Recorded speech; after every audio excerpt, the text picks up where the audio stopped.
Hello, everyone. My name is Holly, and I will be the English trainer for this hour. The topic we are going over is basically world English. Um, and the article is called "Whose Language Is It Anyway?" So we will read a short article and go over some terminology related to language learning, and it should be a fun topic because we are all involved with language and specifically involved with learning English. So looking forward to working with everyone. Again, my name is Holly, and I will be the language trainer for this hour. And the topic we are doing is whose language is it anyway? So let me show you the topic.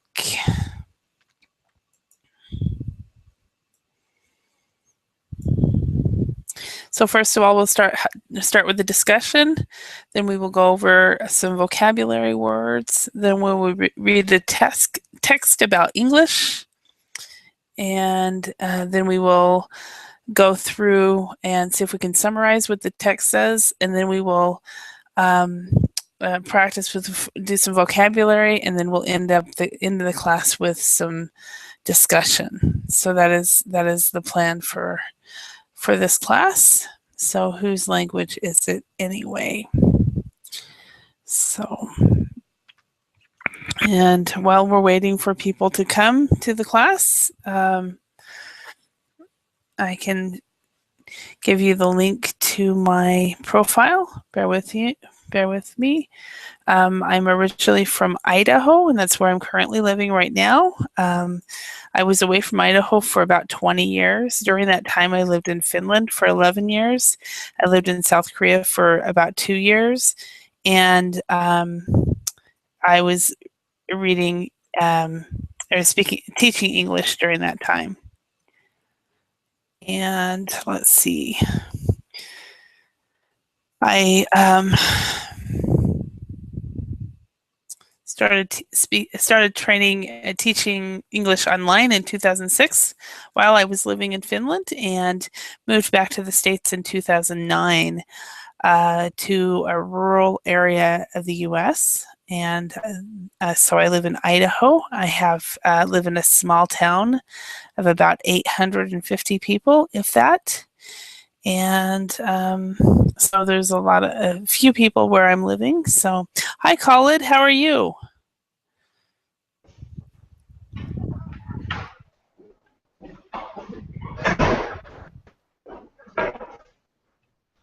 Hello.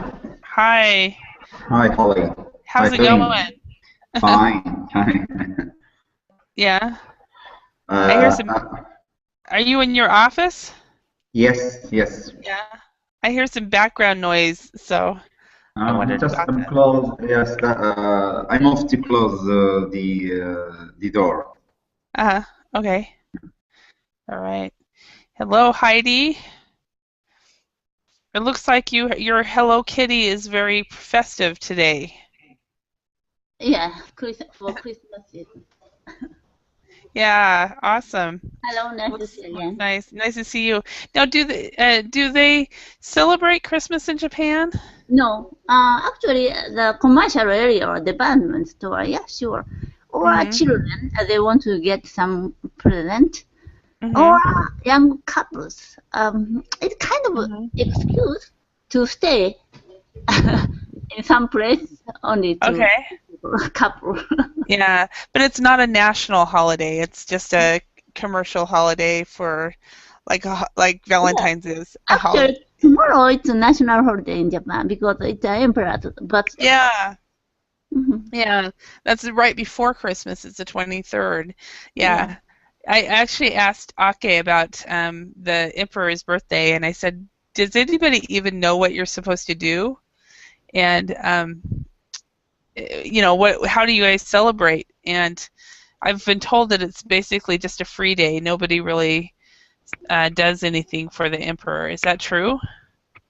Yeah, we don't do anything, but some people go to palace in Tokyo to see emperor. Emperor appear under some wide window. Then the family line up, again, then they wave their hand. Okay. Okay. So it's in some respects it's good that it's the same week as Christmas. That way you have a day off as well. You know. So hi Araceli, welcome. Hello, how are you? Hello. Pretty good. So are you all ready for Christmas? Yes, yes, we went. Yesterday and the day before, I was buying lots of food. Uh-huh. So to celebrate the Mhm. Christmas party at my home, and yes, we are going to do lots of things. I want to take the kids today to the center of the city or Mhm. downtown, to see the lights and all the stuff that's there. Okay. Uh, yes, and so it's like they are on holiday now. We are planning to do things to keep them Okay. busy. So you did not are you working today at all? No, no, no. I'm Okay. working You're on. till the 8th of January. Okay, so you're off the whole time. Okay. All Yes. right. So, yeah. So Sorry, how long the Christmas vacation? I mean, for a week or it 1 week? it, I mean, it depending on depends the. depends on the person. Um, Araceli is as a teacher, and students usually get off 2 or 3 weeks during the Christmas holiday because you have Christmas and New Year's. So you have the two holidays. They combine the both holiday in the same duration. That's why the school's off for the, 3 weeks, something like that. Yeah, two or three. Other people, just 1 week or few days. I It mean, depends. It depends on the job. uh-huh. Depends on the person. I'm taking, uh, basically, I'm taking the 24th and 25th off.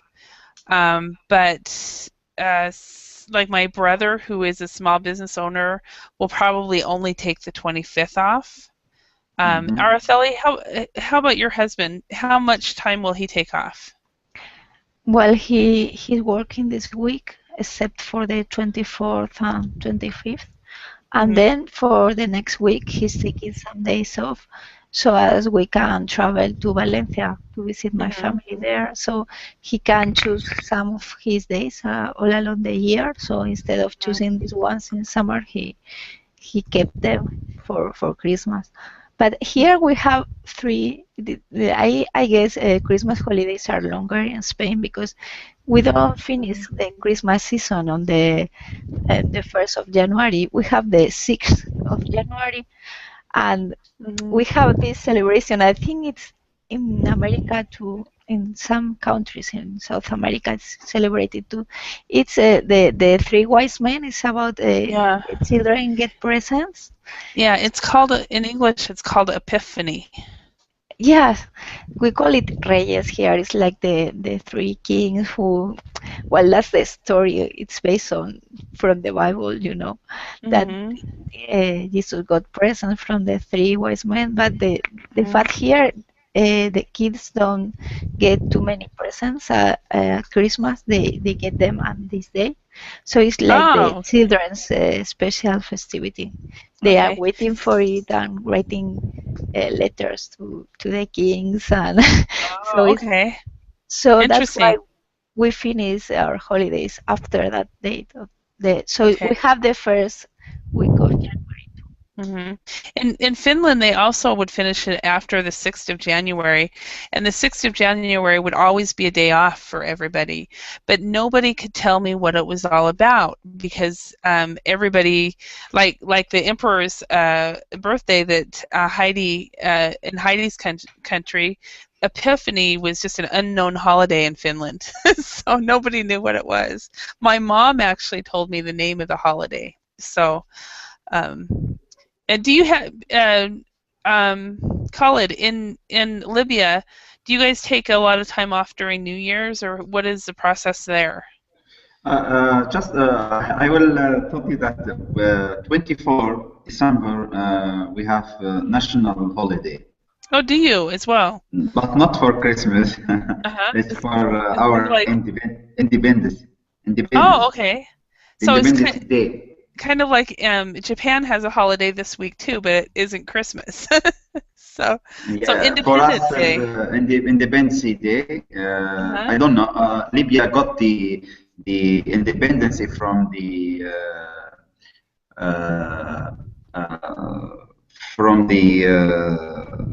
United World.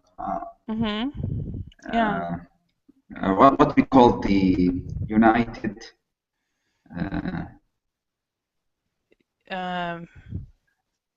It is in New York, you know, the United Nations. Yeah, sorry, the United Nations, I forgot. Mm-hmm. Yeah, we got our independence from the United Nations. Huh? So I don't know why they put this day, but this is our independence. So the day after tomorrow, we are in the independence holiday. You know, yeah, independent. Gaddafi canceled this day because this day is the king got the independence. But when Gaddafi came, he cancels this days because he wanted to clear anything related to the king, our king, before Gaddafi. But now after the revolution, we celebrated again, and we cancel Gaddafi days. The day of the one of the I think it's one. September, the Gaddafi day. So we cancelled, and now we return back to the history or the old one, which is the 24th December. Yeah. Okay. Wow. Okay. For the New Year's, also we don't have off our holiday for the beginning of the years because we have another years. You know, Muslims have another. We have what you call the. I mean, not the same year. Another one. Yes. Is that Eid? Eid is 1 month of after Ramadan. We celebrate. Yes, we have. Okay, that's. Yeah, we have two Eid. We have one after Ramadan, after the fasting, and another one we call Al-Hajj. Eid al-Hajj. Al-Hajj when the people came to Mecca. You know Mecca, the center of Saudi Arabia, that place when the Muslim 3 million Muslim yes pray there. So we have two Eid. Yeah. Okay. Yeah, I was in Dubai during Eid once, and I didn't really know what it was. So, but yeah, okay. All right. Well, it's always interesting to hear. It's kind of interesting that you guys both, Heidi and Khalid, even though you don't celebrate Christmas, you have a day off this week. So that's nice for both of you. You know, because the rest of us are all excited about Christmas. So, it being the biggest holiday in our cultures. So, anyway, let's go ahead and get started. This topic is actually quite fun. It's called Whose Language Is It Anyway? And it's about English and just talking about different dialects and different aspects of English. So, so let's do this. Heidi, which English accent or dialogue is easiest for you to understand, and which is the most difficult? We learned like British English. So at first, British accent was easier for us. But recently, I have a lot of chance to talk to Americans. Now, American accent is much easier. Okay, so the American accent. Are there any dialects that you find very, very difficult to understand? Or maybe some old stories like Shakespeare, maybe. Oh, okay, Old English. Yeah. Yeah. Okay. Yeah. Okay. So, do you understand all of the different accents in the different Verbling classes that you're in? For example, Spanish accent. Yeah. You can understand it? I can get that. Oh, Okay. she's Spanish, some Spanish-speaking countries. Uh-huh. Or some people came from Russia. Russian people have special accent. Uh-huh. So you can understand. You have no problem understanding it. That's good. I can get that. Okay. Awesome. All right. Araceli, how about you? What English accent is easiest for you to understand, and what is the most difficult? I think American accent is the easiest and the most difficult. I'm sorry, but it's Japanese. It's a Japanese accent. Yes, and the Asian, but especially Japanese people for me are harder to be understood. And I suppose for English native speakers, the Scottish accent is not easy, but I'm not used to it. I'm starting to understand British accents, but some of them are really challenging for me. Yeah, I actually find I don't like for it with Ake and Heidi. I don't find that they have a very in my opinion, they're very easy to understand. Um, but I agree with you as far as Scottish and some of the English. It's very hard for me to understand if they're speaking very, very quickly. And so, all right, Colin, how about you? What do you think? What is easiest for you to understand, and what is the most difficult? Especially for English, or you mean English speakers. yes, speakers English, because when I was a child in primary school, they teach us the English accent. Mm-hmm. We don't say letter like American. We say letter. It's like British or English. Mm-hmm. But when I hear a lot of American accent, I found it's maybe better for me to understand and easy. I don't prefer, or I can't. The difficult for me is the old English, of course. Mm-hmm. Sometimes the movie English, even the American. Sometimes in some movie, it's difficult to understand the accents. Because maybe this language is street language or something like it's different. It's difficult to me, but now I prefer the American accent. It's better, yeah. I don't know why, but it sounds maybe in Verbling a lot of teachers they are from America. That's why from United States. Yeah, maybe you've been exposed to American English a little bit more than British English. Sometimes I don't know which. I mix both. I don't know which one is American. Like in networking. In my career, we use the device router.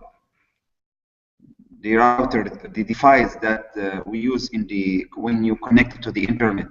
The gateway, when you the internet device, you connected to the internet through this device. We call router. Router. Yeah. Sometimes I said router. Sometimes I said router. But I think one of them is American. Another one is British. The British accent. Yeah. And that actually happens to in all of us in my field, all of us who teach English as a foreign language or a second language, because one of the things that happens to us is we'll number one be influenced by our students. And so we'll start speaking, if we're living in another country, we'll start speaking like them if we're not careful. And we also another thing that happens is we start getting confused between British and American English. Like as many of you all know, I've told you that I try to use British English material, and so I get used to the British English spelling. so sometimes I don't remember whether is center spelled with an R-E or an E-R. And I heard that in graduate school from my main professor. She said the same thing, that she doesn't remember if theater is ER or RE. So But yeah, so what do Sorry, you? Yes. how is the I always forget that. What is the American and the British spelling for center or Well, let me see if I can write it down. Bear with me. Let's see if do I've got this set up for, no, I don't have it set up for writing yet. The American English for center is CENTER. okay. And for British English, it's CENTRE. And one thing I find really interesting about this PDF that I write on is it's a completely American English. Apparently, I've got it set for American English because it will correct it if I type it in British. Oh my god. Yeah, it's funny because you know, if you read it a lot, I find both correct, but sometimes in an exam they say you can use either American or British spelling, but never mix them up, and so I don't remember if I'm using the one or the other. You have to be consistent. That's what they say. If you're going, Yes. like an American teacher is not going to care if you do British English as long as you're consistent, and vice versa. The only thing that concerns me is if, like, say, for example, an American teacher does not understand British, does not know enough, is not informed enough about British English, and so they'll hear one of you guys say a word in a bit British English pronunciation, and they will correct your pronunciation as though you're doing it wrong, instead of saying, well, that's a good pronunciation, but this is how I say it. So that's my big concern. I hear that once in a while with this one teacher that I work with. But yeah, so as far as let's see, Khalid, is there any foreign accents that you find difficult to understand? People who are speaking English as a foreign language?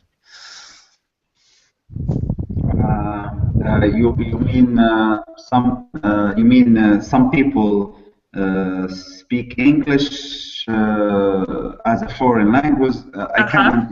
Yeah, like India or something like this, right? Yeah. I think Chinese and Indian. Yeah. So it's difficult for you to understand Chinese speakers. Okay. Yeah, Chinese speakers, yes, it's very difficult to me, and also Indian people. Sometimes their accents is something is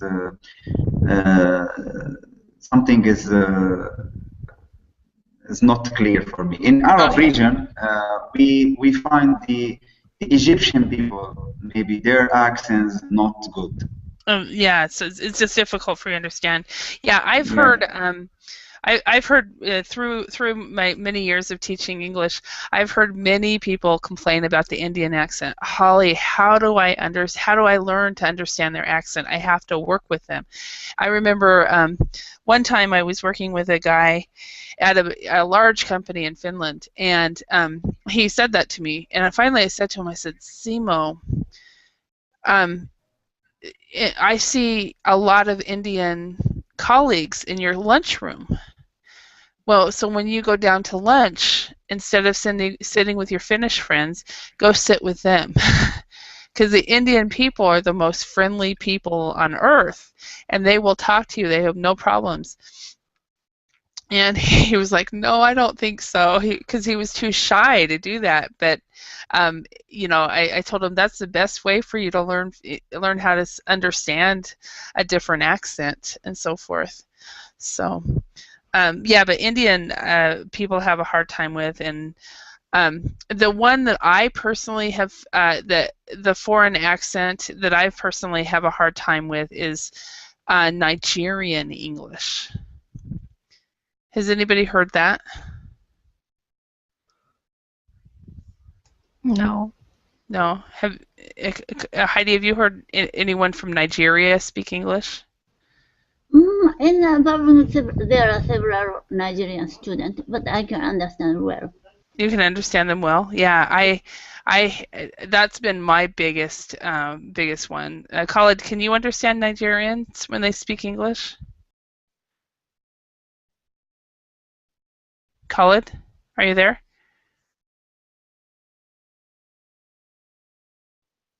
Okay, maybe he's not there, or he got called away because he is at work. So, okay, let's go ahead and look at the vocabulary one. We've got these words. We've got lingua franca, Anglo Saxon, influence, incorporate, emerge, widespread, phenomenon, and cross-cultural. Yeah, it looks like he had a problem. So, do you guys know these words?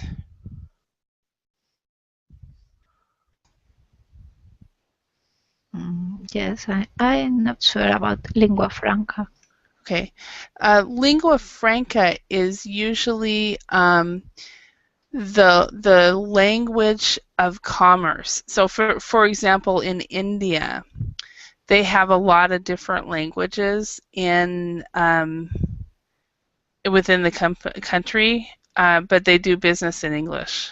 So English is their lingua franca. Or Nigeria is the same way. There's a lot of different languages, but maybe not in Nigeria, but there are some countries where they have multiple languages, but then they choose one language as their lingua franca, but basically that everybody can understand. So, Heidi, do you know all of these words? Yeah, I think so. Okay, all right. So let's go ahead and match them. We've got Heidi, can you read the first line here? Common or widely extended. Okay. Widespread.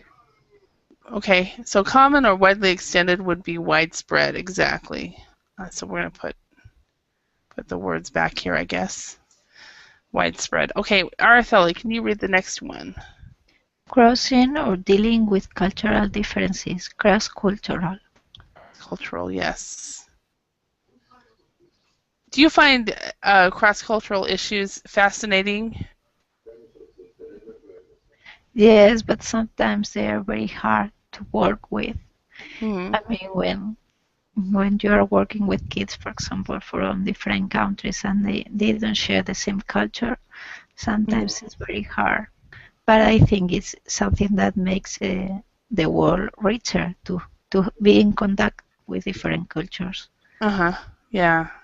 I find it very fascinating. What do you think, Heidi? Do you find it fun to work with, or? No. In Japan, it's difficult to find any foreigners, only travelers. Oh, okay. So you don't have the opportunity to work in a cross-cultural environment? Yeah. Okay. All right. Yeah, and probably you do find foreigners, but they're probably harder to find. So, okay. Next one. Heidi, can you read that one? A rare or significant fact or event, phenomenon. Yes. Phenomenon, yes.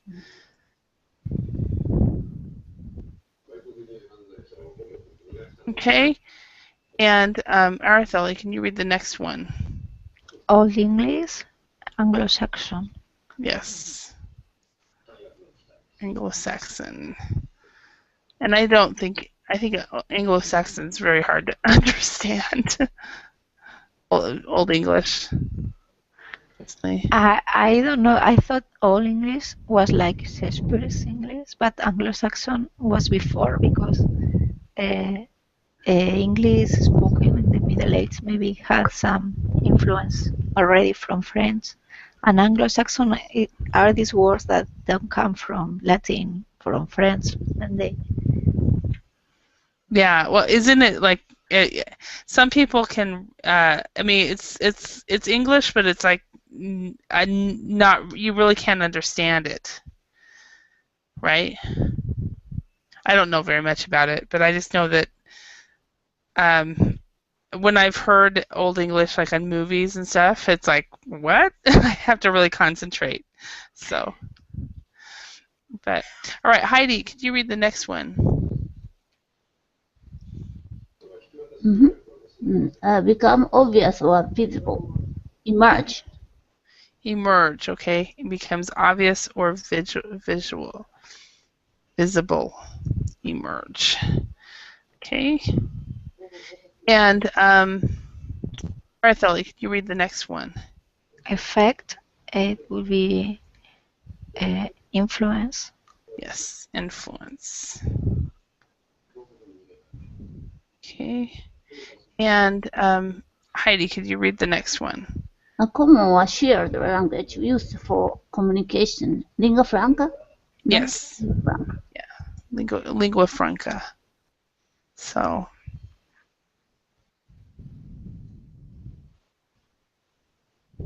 Okay, and then finally the last one.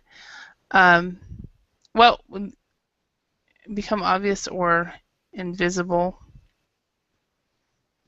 Include, blend, or merge with is.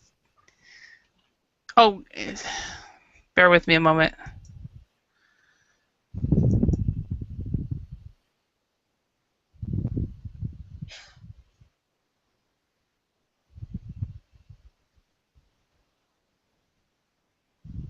Okay, incorporate. As a verb, yes, it means include, blend, or merge with. I was thinking, okay, it is correct. Incorporate. I was questioning myself there. So, all right. Question for you. So we've already talked about cross-cultural. We've talked about Anglo Saxon. Is it Heidi? Has there been any widespread phenomenons that have been happening in Japan lately? Widespread phenomenon. Phenomenon, yeah. It's very difficult. What? Recently? Maybe from Japan, there are many cultures going abroad. With cartoon manga, we call it manga, or even Japanese fashion. Okay. Do you know the word kawaii? Kawaii means cute. So even though they are already adult, but they put some ribbon or flower here. Okay. Kawaii culture. Okay, and so that's become a widespread phenomenon around Japan. Yeah. Okay, all right. And Artheli, how about in Spain? Has there been any widespread phenomenons happening in Spain? I'm sorry now. I have my kid here. I can't talk now. Sorry. Hello? Can you hear me? If you can hear me, I can't hear you. Can you speak? But she said, I can't hear you. I'm going to log out and log back in. Hello? Sorry about this. Hello? One moment.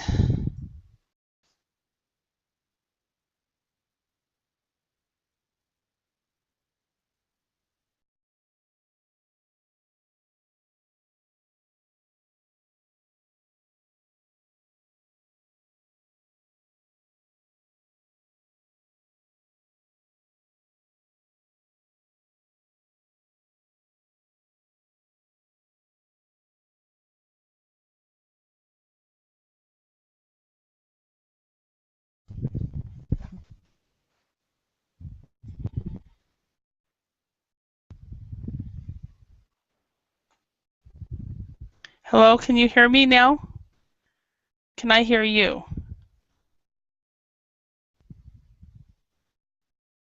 All right, Ellie, can you? Yeah, I can hear you. Okay, great. Heidi, I can hear you now. Okay. All right. Sorry about that. Okay. Araceli, I think you were talking about or I just asked you about a widespread phenomenon in Spain.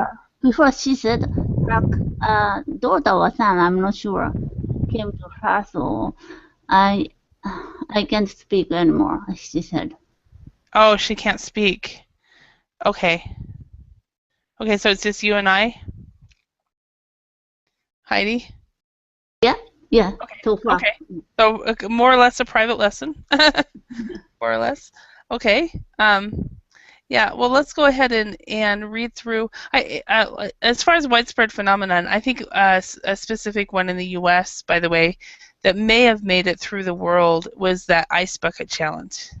Yes, but I think it's already finished.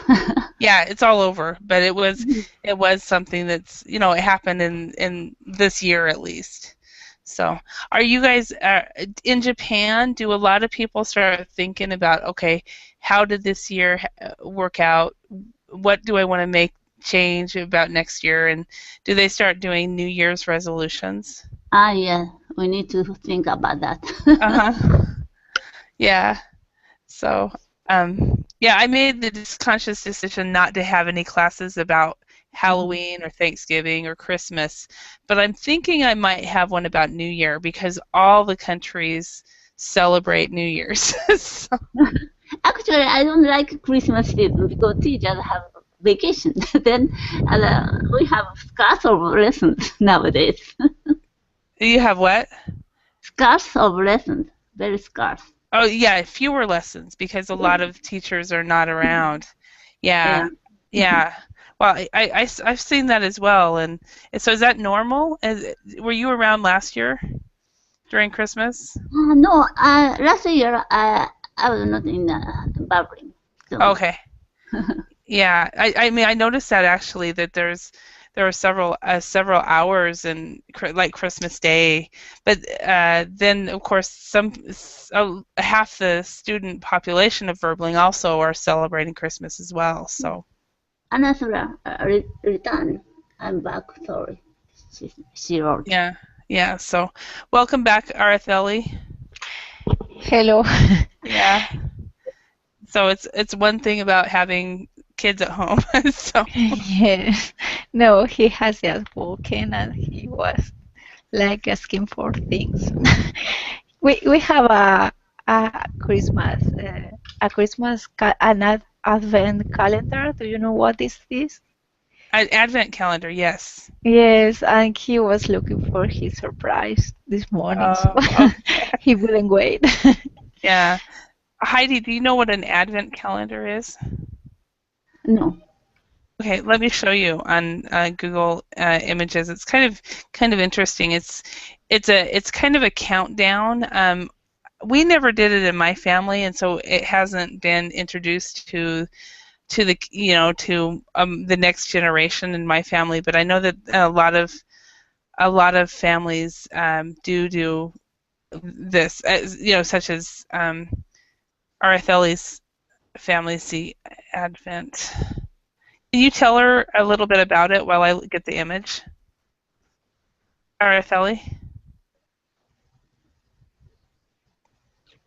Araceli, can you tell her what an advent calendar is? And I'll show the images. Maybe her son's back. So this is basically they say that there's basically 4 weeks 4 weeks in December or 4 weeks, and so what happens is it's a countdown, and each day during Advent they open like maybe open a door or something like that, and they get a small gift, and usually it's a piece of candy or a tiny toy or something like that. And some families do this, a lot. Like, excuse me. Like I said, I remember having one Advent calendar when I was a child, and never did it again. And I ate all the chocolate. I cheated and opened them up before they were supposed to be. So I think that's why we didn't do it. But but some families do it, you know, they have an Advent or a gift every single day. So that's what.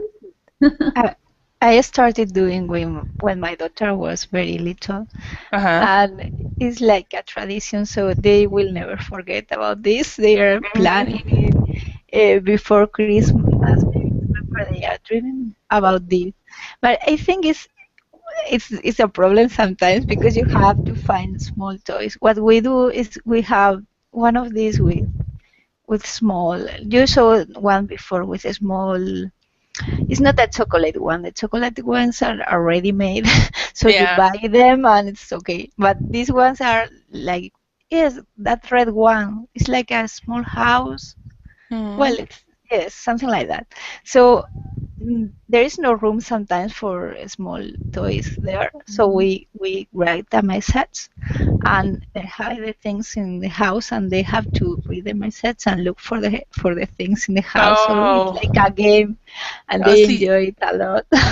so you give him a clue, and Yes, yes. yeah, and you put it in like the night before so he doesn't go ahead and open them all, because that's what I did as a child. I think I was about 5 or 6, and my mom gave us a chocolate advent calendar, and we just opened every one of them. So, Yes, yes, that is what happens when you have the presents inside, like the chocolates. But with this one, it's very hard for the parents because you know every night you have to leave a message or hide a toy, and yeah. it's like sometimes I don't find what to leave for them. So I just buy little things like for my daughter it's easier because maybe some pencils or cute things, but for my son it's like finding very good toys he likes. But Yeah. they enjoy it a lot, so I like it.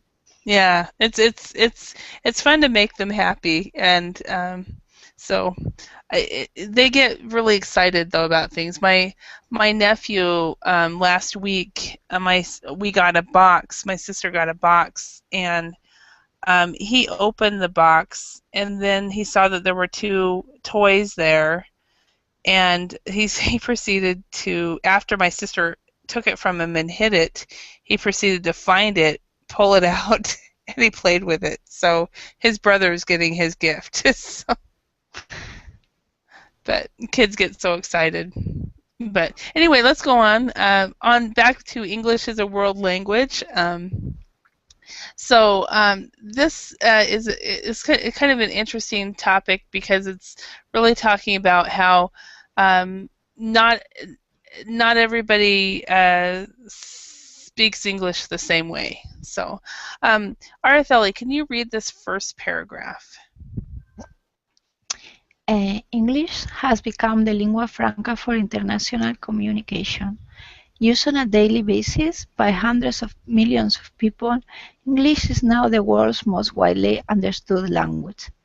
However, as English changes the world is also changing English and changing our ideas about the language. Okay.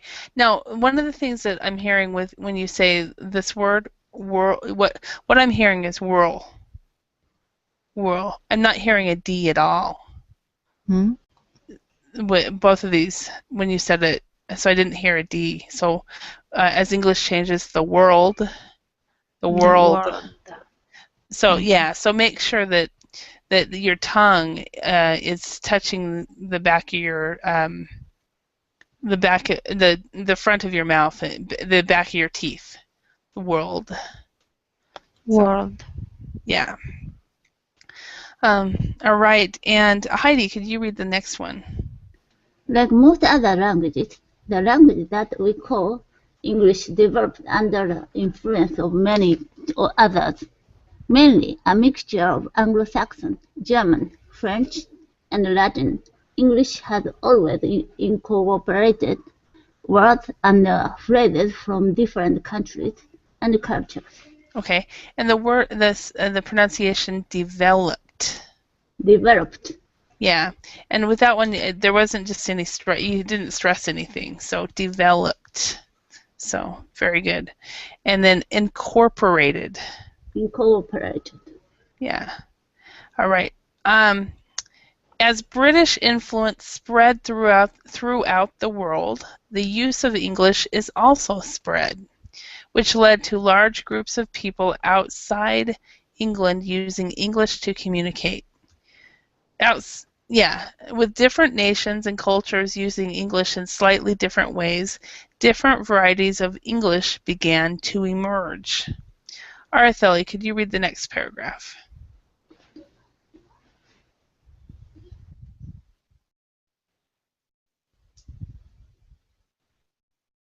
Are you there?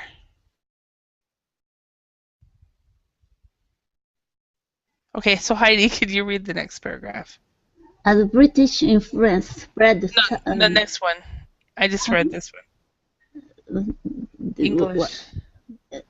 English continued to spread fairly slowly until the late 20th century.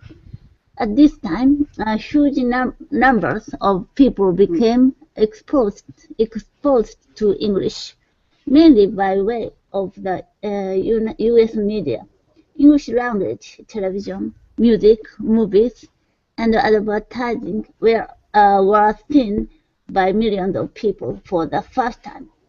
Transportation and communication technology developed, and international business became more widespread.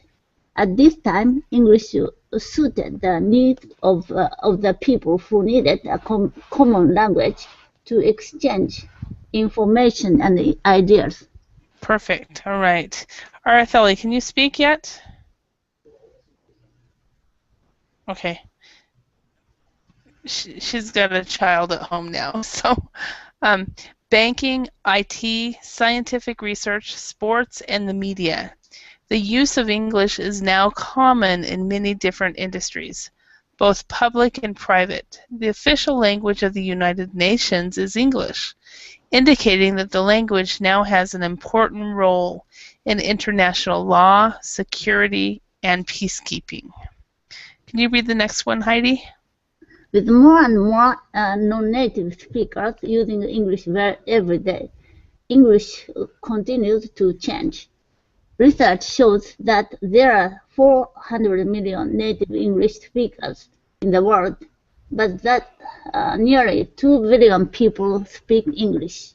Most English speakers are not native speakers, but are people who use English to achieve their goals. These people are changing English, which is evolving as a global phenomenon. It is wrong to think of English as a language that belongs to any particular country.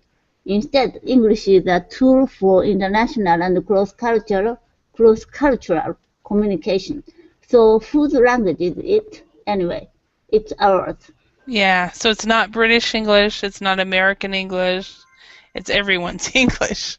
So do you agree with that, Heidi? Yeah, at first I learned from Filipinos. Even Filipinos, they can speak English. Yeah, I find their accents very difficult for me to understand. Yeah, but recently there are many call center in Philippines, so they learn pronunciation. So teachers' pronunciation is quite good. They said we don't speak American accent or British accent. We are very careful to use neutral accent. Which is good. Which is very, very good. Yeah. Though I worked with a person when I lived in Korea who studied English in the Philippines, and I had I had a big difficulty with her, and the reason was because her English was perfect, and yet she didn't understand the culture of English. So she spoke English like a Korean, which was totally fine. But the problem was I didn't understand the Korean culture either. So we had difficulties because we were not always, even though she understood the words I was saying, I understood the words she was saying, we didn't weren't connecting because for various reasons, and it was very interesting, and so it was obvious to me that when she was in the Philippines that she learned a more neutral English and didn't really have a lot of culture that was part of it. So when you learned English from the Filipinos, did you learn culture along with? Yeah, that's right. And sometimes I went to Philippines. You went to the Philippines? Yes. Man. How many times have you been there? Maybe 4 times. Wow. What's it like? They are very frank and very cheerful people. So I enjoy the culture. Mm-hmm. I have since I was 9 years old, and I saw pictures of the Philippines. I have wanted to go there, and I've never had the opportunity. Mm-hmm. So one day maybe I will. But it's been one of those countries on my bucket list that I definitely want to go to. So, do you know what I mean by bucket list? I don't know. Bucket list? Bucket list. Bucket list. I don't know.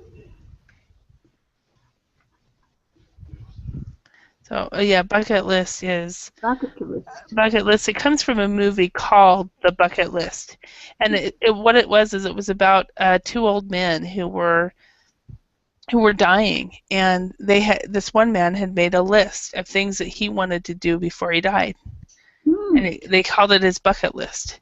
And so now it's part of the English language, one of our idioms that we use. Called the bucket list. So, Araceli, you're here again. Did you leave? Yes. Oh, you were gone. Yes, I had to, but you didn't notice, so it's okay. Okay. Yeah, because I thought we thought it was your kids. So. Yes. They were asking for me to play them some games, and so I had to leave the class for a minute. Okay. Yeah. They won't let me take a class. I was like, who? What? Your kids? Yeah. Yes. Yeah. No, the kids are they are interacting every day. Yeah. Yeah. So. Yeah. Well, we just finished this article, and Heidi, can you tell? Try to summarize what you remember from reading this article. Yeah, English became lingua franca because people need to use their job or a lot of things. So nowadays, I forgot the number. 4 billion people can speak English in the world, but native speakers only 4 million. Very few number. Yeah. So 2 billion people speak English, but only 400 million are English native speakers. So whose language is it? Then nowadays, in any sector, we need to speak English. Yeah. I know. I think the French are hoping that French will become a lingua franca. So, but how many now? Besides Chinese, isn't Spanish the most spoken language in the world of native speakers, Araceli? Yes, I think so. I think Chinese, but there are different dialects in China. So I think there is one of them. But after that is Spanish. I think there is a huge difference between the use of Spanish and English. There are many people in the world who speak Spanish as their native language, but not so many people that are interested in learning. Although maybe in the United States there has been a growing interest in learning Spanish, maybe, but I feel, for example, for British especially, who are very near to us, we learn English here in Spain, so when we go to England, we are able to speak more or less, But when they come here on holidays, that they do it a lot. They usually come to Spain on holidays. They don't bother to learn a word of Spanish because they know when they come here, we are going to talk to them in English. So I feel that it's like they don't have that need. I don't know if in your country, but It's the there same. are so many people. Yeah, but there are many people from Mexico, maybe there. So Yeah. I don't know if at schools there is some interest in learning Spanish. Well, I would say if a school has a second language program, it's a Spanish one. Um, but like say for example, I live in a town. It's a very small town, and another really small town, which is about 5 miles from me, but maybe 3 kilometers. Oh no, maybe 5 kilometers. No, sorry, 7 to 8 kilometers from me is a town. It's called Wilder, and they have about 80% Hispanic people in that town. Wow. Yeah, so I'm part of a county that has a lot of people from specifically Mexican American, but other nationalities as well. And so Spanish is kind of like the second language in this area. However, it depends on the generation that the people are from. First generation all speak Spanish. Second generation are fluent, bilingual.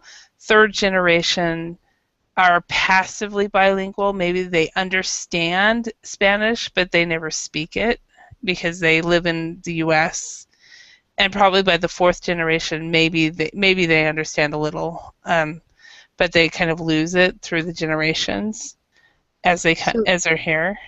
There is no interest in preserving the knowledge at schools, for example, because here it's just the opposite. Our schools are starting to give not all, but half of their classes are in English for little kids. Mm-hmm. So right now, that's why so many teachers are learning English, because you are not going to work teaching your classes in Spanish. You are asked to teach your classes in English. English, wow. So it's like it's absolutely compulsory for kids to speak English, Spanish, and sometimes they learn French or something else, but that's just optional. But it's absolutely compulsory to speak English at school. Yeah. So it's like if you are lucky enough to have a parent who is from an English-speaking country, you will be doing much better at school. Mm-hmm. Yeah, and here there's less of an interest in learning languages completely, and I think it's very sad. I think that for you guys, you Heidi and you Araceli, you guys are so much better off because you have made the effort to learn English, because you are able to see the world differently, and it saddens me that my country and England and Australia, basically all the major English-speaking countries, don't really have strong foreign language programs, and they really should. So, but anyway, it looks like we're running out of time. Heidi, are the kids in Japan also learning a lot of English really early? Yeah, recently even kindergarten started teaching English. So even very small kids can speak English. But instead, old people can't speak English. Mm-hmm. They have allergy.